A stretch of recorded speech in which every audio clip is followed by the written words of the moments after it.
Welcome to this place, to this meditation retreat center, Dhammadena. Welcome to the desert.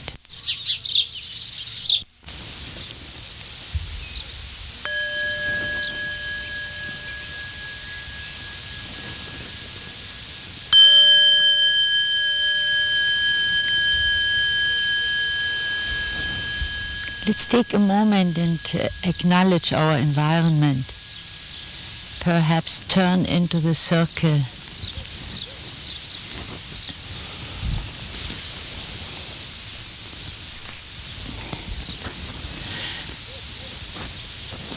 And let us, through some movements, open up in our bodies to the freshness of the air, beautiful coolness of the morning, to the life above us, around us and below us. Greeted and accepted this marvelous surrounding. It's an extraordinary situation right now in our desert here. Since 7 years we didn't have a blooming experience of the bushes. They filled themselves with the raindrops and the waters. They are all voluminous, very expanded. I invite you to just see what is before us and extend it a little bit into the background. Keep that in mind, what actually the eyes see. See, usually we don't do that. We try to figure something out, and all what it has impressed itself is just a splash of color. You allow the act of seeing to happen. And then you have space, and in that time there is awareness there. So we can also say we are training our mind now to be present to the experience.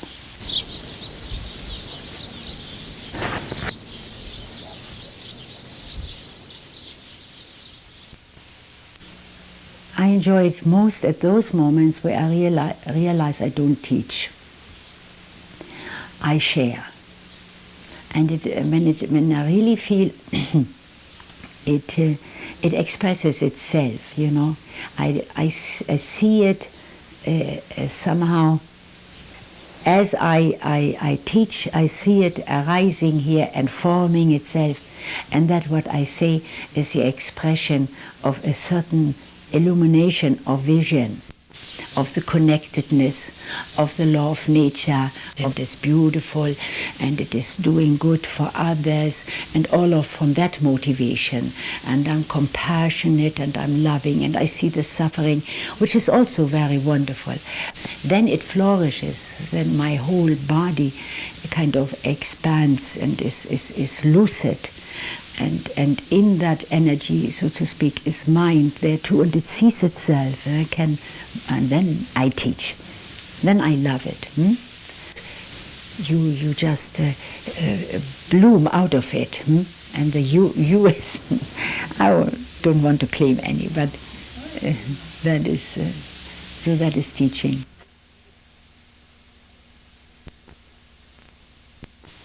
You see, like this. Yeah? And so more awake to it, and more accurate, and more synchronizing. All that calls your attention and your concentration.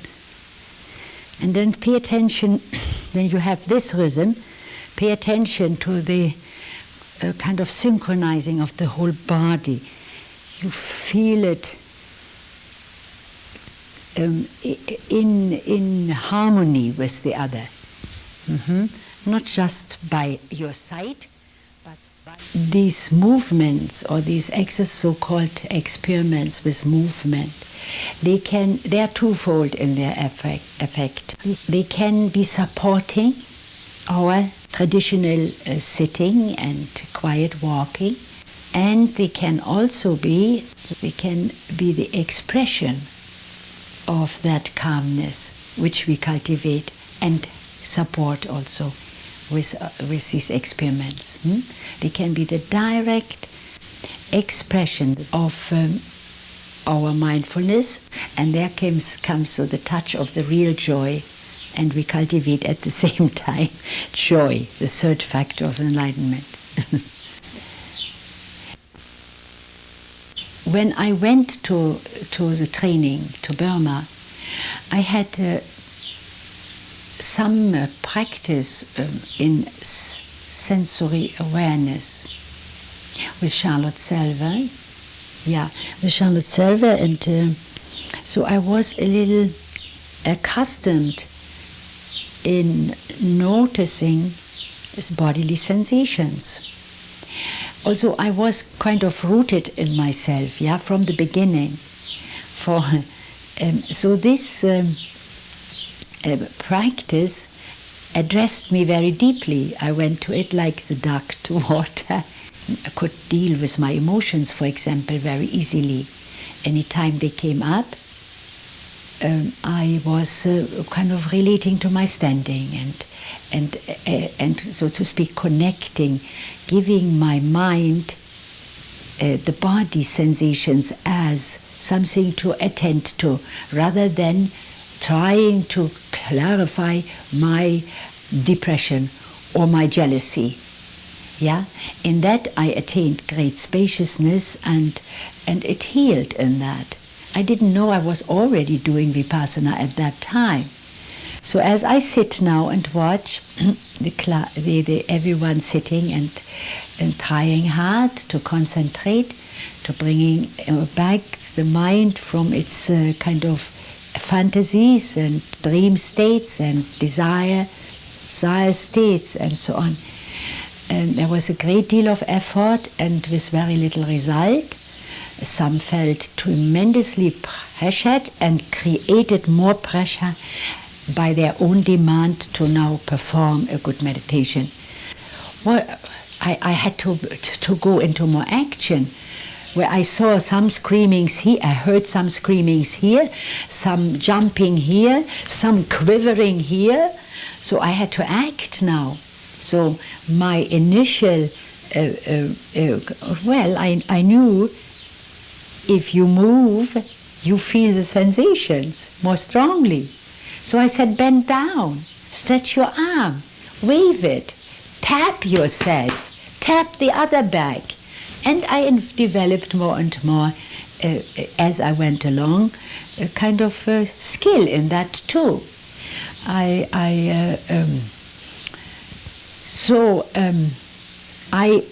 pulled in that also joy into allowed them to be a little bit, let me say, hope came in many who were despairing, said it's not for me, I cannot do it, it's too uncomfortable, it's too stressful. That's what I did also at the women's course, my first women's course. Then I already did this, and it was easy for me. And there I had not the kind of subtle, tacit disapproval minds of my colleagues in Bari at that time. I think maybe, or of students who were used or attached to the idea what meditation or Vipassana meditation is. They began also, what shall I say, attending to their bodily sensations, to their body movement, to their walking, to their breath, to the sensations of the breath, became a very light dance at times. For I combined it with movements, and that was very, very easing, that hard sitting. And they had delight from the beginning, and they could experience directly, right away, something. More connectedness, more.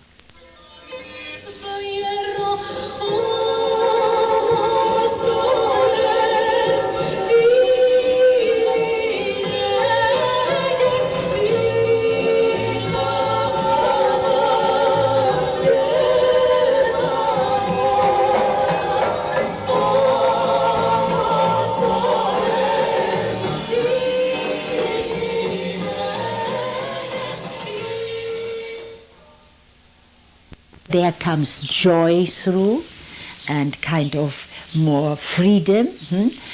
and the mind is relaxed now and comes back. Breath is also relaxed, and we can make a new beginning.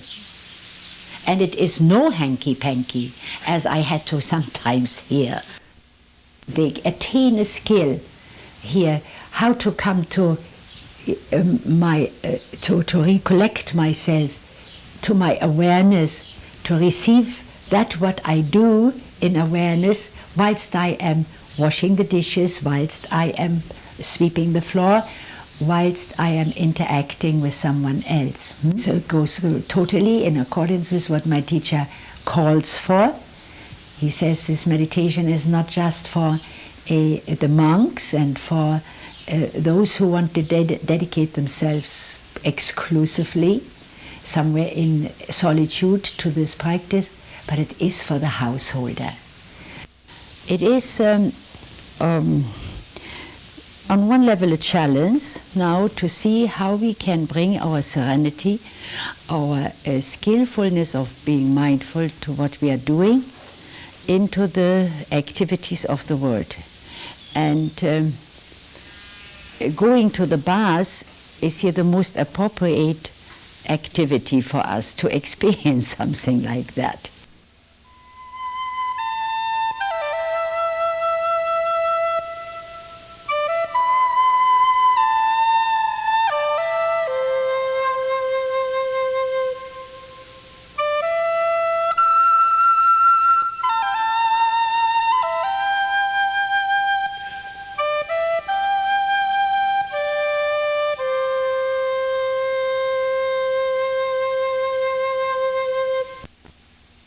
In no way do I compromise the teaching. I am exactly in accordance with it. The first foundation for mindfulness is mindfulness to the body. And there are different ways how the body expresses itself.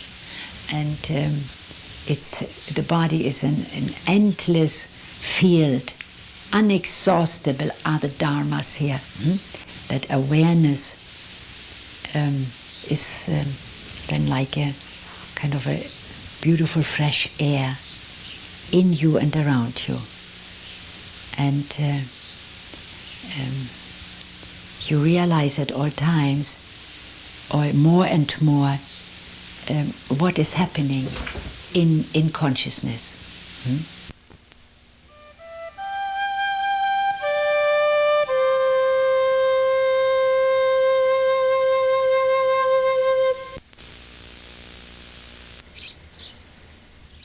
My relationship to animals now, you just see life there, yeah? And at that same moment, I feel my own life. It is life force kind of wiggling there. So when it wiggles there and he barks, he instigates, or the animal instigates something in myself. So they are really part of my life, and they are really, and now wherever I can, I help. Sending those far away to the organizations some of my income. I go to the shelters. Sometimes I ask students, when I see they are very estranged from their body, they have too much self-pity, very little concern for life around them, or no conception at all of the suffering. For example, in shelters, I send them and say, go and work there and help for a day. It changes tremendously. Suffering, being faced with suffering and with deep pain and misery, as you can observe, is worth 3 years of meditation and trying to create a loving atmosphere in your heart through metta meditation. It has all its value, but sometimes such an encounter, it just changes, and I'm delighted.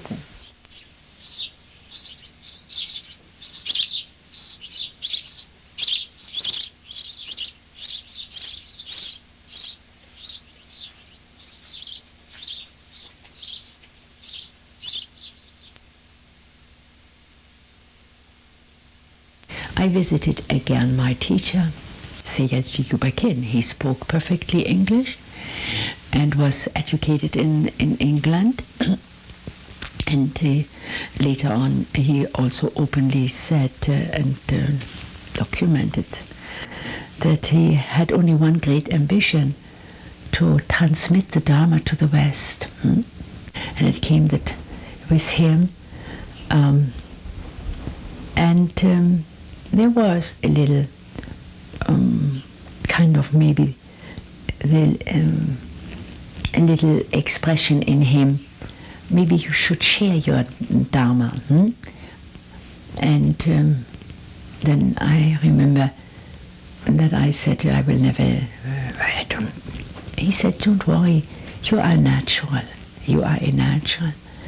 And then one day I learned, I received from him this a letter in which he gave me the permission to teach. I remember it gave me a heartbeat. And I suddenly saw all the teachers which were teaching, which I met, to whom my heart opened, Soen Roshi and Yasutani Roshi. Of course, my teacher was always above all of them, because he really had connected the teaching to that what I was already living, or what I was living anyway.